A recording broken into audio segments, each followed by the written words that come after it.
अरे बीजेपी के लीडर में क्या भाऊ बेटियों की इज्जत नहीं होती? या बीजेपी की हुकूमत में क्या माँ बाप की इज्जत नहीं होती? या बीजेपी की हुकूमत में क्या जो सच बोलेगा उसको आप मार ही दोगे? महराज साहब अपने वर्करों के लिए खड़े होने के लिए ऐसा कभी भी नहीं मैं बोलूंगा। महराज साहब ने आपके लिए क्या किया? आपके परिवार को पीटा गया, आपने सच बोला, परिवार को पीटा जा रहा है, शरेआम पीटा जा रहा है, तो महराज साहब क्या कर रहे हैं? अध्यक्ष किस पार्टी के हैं, वो क्या कर सकते मैं वही आपसे बात कर रहा हूँ। मेरी 370 तोड़ने के बाद यहाँ पे बहुत तरक्की हुई है। तरक्की तो दिख रही है, मेडिकल रिपोर्ट यहाँ बहु बेटियों को मारा जा, वही यही तो तरक्की है। बुजुर्गों को 70 साल की उम्र में उनके हाथ तोड़े जा रहे हैं, यही तो तरक्की है। तोड़ कौन रहे हैं? और तोड़ यही बीजेपी वाले रहे हैं। कि जो है वो 21 जून का है। 21 जून को ब्लॉक ठाठरी की तरफ से एक ग्राम सभा होती है कैपेक्स बजट को लेकर, और वहाँ पे इनवाइट किया जाता है किसको? पूरे 5 गाँवों को। और 5 गाँवों के पास जो 15 लाख हमारा आया था उस पर बात करते हैं हम। वहाँ पे बात करने के बाद सारी चीज़ें फाइंड आउट हो जाती हैं, और फाइंड आउट होने के बाद जैसे वो मीटिंग एक क्लोजिंग की तरफ मूव करती है, तो उसके बाद डीडीसी ब्लॉक चराला श्री मनोहर लाल जी, जो प्रेजेंटली अभी डीडीसी चल रहे हैं, वो और उनके परिवार के और उनके सहयोगी कुछ, उन्होंने ये प्लान सेट किया था कि सुजान सिंह कुछ ग्राम सभा में आएंगे। और उससे पहले क्या हुआ था कि मैंने इनके डीडीसी ब्लॉक चराला के कुछ आवाज़ें उठाई थी। आवाज़ें ये उठाई थी कि मेरे इलाके में जो डीडीसी चराला ब्लॉक है उसमें 12 पंचायतें रिहाइश रखती हैं, और 12 पंचायतों में हमारे डीडीसी मनोहर लाल जी कार्यभार संभाले हुए हैं। 5 साल खत्म होने के लिए उनके पास 2 या 3 या 4 महीने का वक्फा बचा है। इन 5 सालों के अंदर मेरे गांव से लेकर और डीडीसी चराला ब्लॉक में ऐसी कोई चीज़ मुझे बड़ी नहीं दिखी जो उन्होंने अपने 5 साल के टर्नओवर में की। हाँ, अगर की है तो उन्होंने अपने घर में ज़रूर की है। वो है 11,000 केवी की एसटी लाइन, जो 3 से 5 किलोमीटर की लेंथ लेके अपने स्पेशली अपने घर के लिए लेके आए। वो एक दिन में उखड़ने वाली नहीं है, एक दिन में लगने वाली नहीं है। और अगर डेवलपमेंट हमें दिखी है चराला ब्लॉक में, तो उनके अपने पर्सनल घर के लिए ब्लैक टॉप हुआ।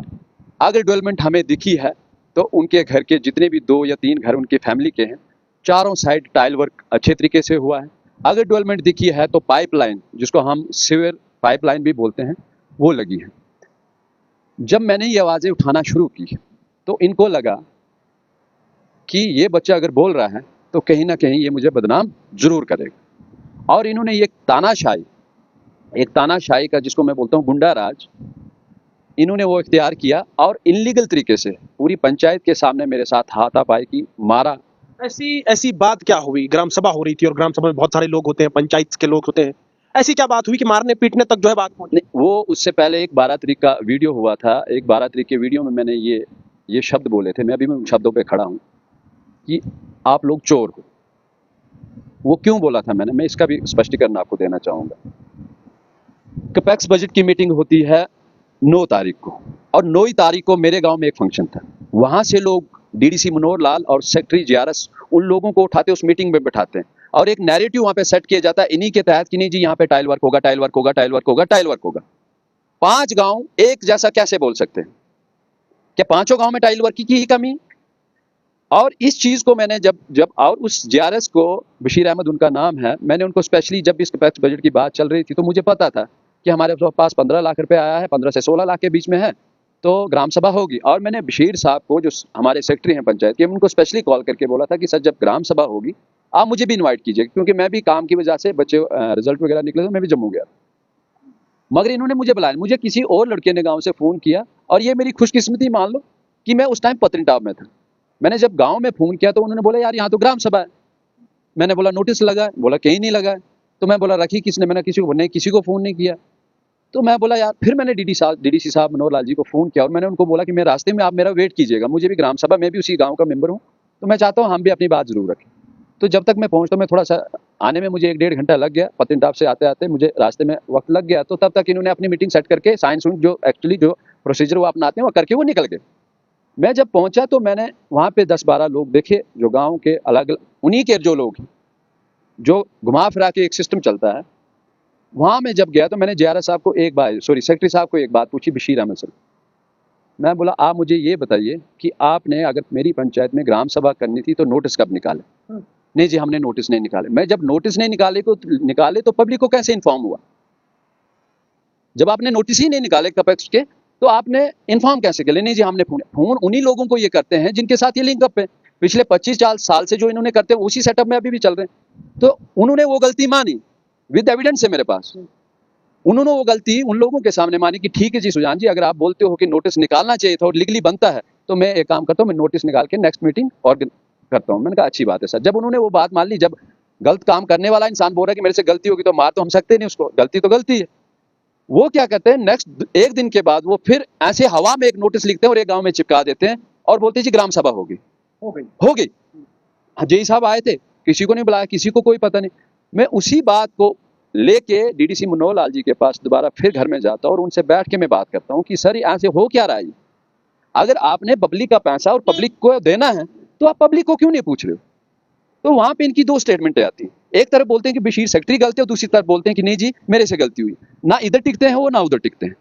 और वहां पे इनके साथ इनका बेटा बैठा हुआ था बड़ा, जो इनका साथ पीएसओ भी है अभी। बातों बातों में वो मुझे बोलता है कि यार तू ज्यादा बकबक क्यों कर रहा, तुझे चाहिए क्या। इनकी कंसेंट में बैठे हुए, जैसे हम आपस में बैठे हुए हैं, इनकी कंसेंट में ये मुझे बोलते हैं कि तुझे क्या चाहिए। और साथ में इनकी फैमिली पूरी बैठी हुई, क्योंकि रिश्तेदारी है, परिवारवाद है।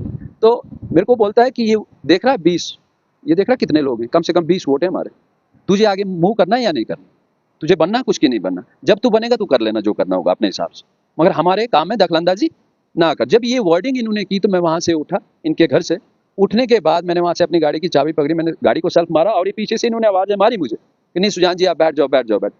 उसके बाद मैं घर आया तो मैंने एक ग्राम सभा अपनी बुलाई। मैं चाहता था कि पब्लिक के सामने ट्रांसपेरेंसी के साथ काम हो, जो ये करना चाह रहे हैं मैं इसको करने नहीं देना चाह रहा। तो जब मैंने मीटिंग बुलाई तो मीटिंग बहुत फ्रूटफुल चल रही थी, बहुत अच्छे तरीके से हम डिस्कशन कर रहे थे और हमारा मकसद भी ऐसा नहीं था कि हम उस मीटिंग में कोई उग्रपन करें। जब मीटिंग का हमारे एंड होने लगा तो इनका बेटा एक इंद्र कुमार जी हैं जो शॉपकीपर है वहीं मेरे गांव में, रब जाने उनको किसने भेजा। जब वो ऊपर आए तो उन्होंने हमारे साथ हमारी मीटिंग को डिस्टर्ब करने की कोशिश की, अभद्र लैंग्वेज जिस लोग को बोलते हैं ना, तंजकशी, वो करना शुरू कर दी। और उन्होंने मुझे भी, जब मैं ये चीजें बोलने लगा कि अगर सच को सच नहीं बोल पाते हो आप, या पिछले 25 साल से हमारी पंचायतें ऐसे कुछ चंद लोगों के हाथों से लुटती गई हैं, तो इस बार हम ये होने नहीं देंगे। और डीडीसी साहब को मैं इसलिए कोस रहा था कि आप उस मीटिंग की रहनुमाई कर रहे हो, मेरा फर्ज बनता था क्योंकि पंचायती राज खत्म हो चुका था और रिस्पॉन्सिबिलिटी जो है वो डीडीसी की है, और डीडीसी एज ए चेयरपर्सन वहां पे डील कर रहे हैं, तो मेरा राइट किसको बना, मैं तो उन्हीं को पूछूंगा। जब उनसे कोई रिस्पॉन्स नहीं मिल रहा है, जो इनका तंत्र है, जो इनके लोग हैं वो मेरे ऊपर हावी हो रहे, तो जाहिर सी बात है मैंने भी उनसे बात करनी थी। तो ऐसे तंजकशी में आके मैंने ये वर्डिंग यूज कर ली कि आप लोग चोर हो। उसी चोर का इनको एक कंसेप्ट हो गया कि इसने मुझे चोर क्यों बोला और ऐसी बात इसने क्यों की। फिर इन्होंने जब उसके बाद मैंने डीसी साहब के पास वो अपना डेलीगेशन एक लिया, मैंने गाँव से 10 से 12-15 लोगों का डेलीगेशन लेके हम डीसी डोडा के पास गए, हरविंदर जी के पास, उनके पास हमने ये सारी चीजें रखी। उन्होंने बिल्कुल आश्वासन दिया, सुना हमें और पॉइंट आउट करके उन्होंने नोट करके दिया कि एक तो ग्राम सभा रीशेड्यूल होगी, दूसरा वेंडर जो है पंचायत पाथान के चेंज होंगे, और तीसरा उन्होंने बोला था जो जीआरएस और सेक्रेटरी हैं वो रोटेट होंगे। ये रिटर्न में है मेरे पास एविडेंस। वो जब करता हूं मैं तो फिर 2-3 दिन के बाद फिर एक और नोटिस निकलता है वीडियो ठाठी की तरफ से। भूषण जी वहाँ पे बहुत अच्छे और ऑनेस्ट अफसर हैं, काम करना जानते हैं वो भी। मैं जब उनके साथ पर्सनली मिलता हूँ तो मैं बोलता हूँ, मैं बोला सर वो मीटिंग का डीसी साहब ने आपको गाइडलाइन दी थी तो उसका, बोला सुजान जी वो तो होगी। मैं बोला सर जिस कहानी के लिए मैं रो रहा था वो तो फिर वही कहानी होगी। मैं बोला आप मुझे उसकी लेटर भेज दो। जब वो लेटर भेजते हैं तो उसमें 16 तारीख का मेंशन होता है और 17 को मीटिंग हो चुकी होती है। जब ये चीज मेरी उन पे फोन पे बात होती है तो मैं फिर, क्योंकि जिस काम को मैंने पकड़ा वो तो निभाना है मैंने, कि अगर ये गलत हो तो मैं इसके पीछे लगूंगा। जब ये वो 17 की मीटिंग वीडियो ठाठी मुझे बोलते हैं कि सुजान जी क्योंकि ऊपर से प्रेशर भी है काम हमें देने, तो मैं एक्चुअली और आज मैं कर भी नहीं सकता क्योंकि मुझे एसीडी साहब ने हैंडी टेकिंग हुआ है तो उनके साथ मुझे मीटिंग है। तो मैंने उनको बोला सर मैं भी डोडा के लिए आता हूँ और वहाँ मिल बैठ के बात करते हैं, और बात करने के जो हल निकलेगा हमने अच्छाई की तरफ जाना।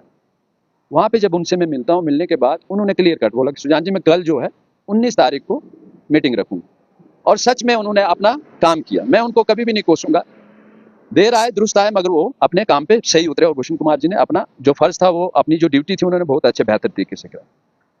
जब ये मीटिंग तीसरी बार जब ऑर्गेनाइज हुई पाथान पंचायत में, तो ये जितना सिस्टम जो सिस्टम चलता पंचायतों के अंदर, जो लोग रखे होते हैं, जिस तरीके से लूटा जाता है, वो एक सिस्टम मेरे खिलाफ जो है वो बागी हो गया कि यार इस बंदे ने इस कैपेक्स बजट को लेके हमारे से मीटिंग करवाई, छोड़ी नहीं। और इनके मन में, मुझे जो लगता है, मेरी जो अपनी फीलिंग है, इनके मन में ये भावना थी कि इसको बेइज्जत करना। और इसमें सहयोग जो है, मुझे दुख इस चीज का है कि डीडीसी ट्राला मनोहर लाल जी की अध्यक्षता में ये सारी चीजें होती हैं। आप लीडर हो साहब, आपको देख के कई बच्चे बनते हैं, आपको देख के दुनिया चलती है, आपके कामों को देख के दुनिया सराहती है, पार्टी को कोसती है, कि नाम लेती है उनका कि यार इस पार्टी का बंदा था, बहुत अच्छा काम किया। मगर आपने तो इसका उल्टा ही कर लिया। जिस भाऊ बेटी की आप बात करते हो अपनी पार्टी में आने के बाद, वो बोलते हैं हम बेटी बचाओ बेटी पढ़ाओ, और यहाँ तो आप लोगों ने मारा है। जो बीजेपी ये नारा लगाती थी कि हम सबका साथ सबका विकास, अरे यहाँ तो तुम लोग अपना ही विकास कर रहे हो। आपके परिवार से कितने लोगों को मारा पीटा? अब वहां पे जब ये तंजकशी हुई मीटिंग, जब वो ये जो सारा किस्सा मैंने बताया, ये जब सारा खत्म हुआ, तो खत्म होने के बाद जैसे मीटिंग खत्म होती है तो इनके लड़के, इसमें पोते, इसमें रिश्तेदार, जो इनके साथ टुकड़ों के पे पलने वाले लोग हैं, वो इनके साथ सारा एक झुंड बना के तो मुझे इन्होंने तंजकशा करना वहां पे शुरू कर दी। मैं अकेला था, मेरे बुजुर्ग 70 साल के फादर साहब मेरे साथ थे, उन्होंने मुझे इशारा भी किया कि तू चुप बैठना, ये लोग आक्रोश में है, हो सकता कुछ भी हो सकता। मैं भी चुप ही बैठा। उसके बाद मुझे नहीं पता चला, ये मुझे पता है कि सबसे पहले मुझे यहाँ कॉलर से पकड़ा गया। किसने पकड़ा? ये नरेश कुमार है, उन्हीं के बेटे हैं। उन्होंने मुझे यहाँ से पकड़ा और उनकी वर्डिंग थी, मुझे अभी भी याद है, कि तुझे हम मीटिंग में घसीट के लाएंगे, और हम 4 भाई, हम चारों घसीट के लाएंगे। तो जब तक मैं ये कर रहा था, ये करने के बाद उसके बाद मुझे पता नहीं कि मारा किसने, हुआ क्या। मैं जब जमीन पे पड़ा मिला, किसने कितना मारा, कौन मारने वाला था, वो सारी चीजें। मगर ये मुझे पता है कि मेरे सराउंडिंग कौन कौन लोग थे, वो मुझे पता है, क्योंकि उस टाइम मैं खड़ा था। वहां से ये किस्सा, मेरे फादर साहब आए बीच में, उनको भी उन्होंने मारा। वहाँ उनके लेफ्ट हैंड में मेडिकल रिपोर्ट है सर, ये MLC मैंने सारी ओके करा के रखी, उनको मारा, उनके हाथ में अभी भी स्वेलिंग है। वो सारी चीजें होने के बाद मैं जब वहां से घर के लिए निकलता हूँ, और घर में आने के बाद मैं जब घर में ही था, तो मेरी बेटियां, जो मेरी सिस्टर हैं और जो मेरी भाई की मिसेज है छोटे की, वो डोडा की तरफ गई हुई थी। जब वहां से वो उतर के आते हैं, तो इन्हीं का एक पोता, मनोहर लाल जी का एक पोता वहां से निकल के आता है, और बाइक पे आके वो उसको क्या बोलते हैं सर, हथौड़ा, जिसे हम पत्थर तोड़ते हैं। अच्छा, मतलब औरतों पे भी इस तरह का वार? हथौड़ा हाथ में लेके, वो फुटेज मेरे पास, हथौड़ा हाथ में लेके, और सीधा आके सीधा उन लड़कियों पे सीधा पहले थप्पड़ मारे जाते हैं, उसके बाद मुक्के मारे जाते हैं, उनकी स्वेलिंग हो जाती है, और डॉक्टरी, वो मेरे पास सारे एविडेंस।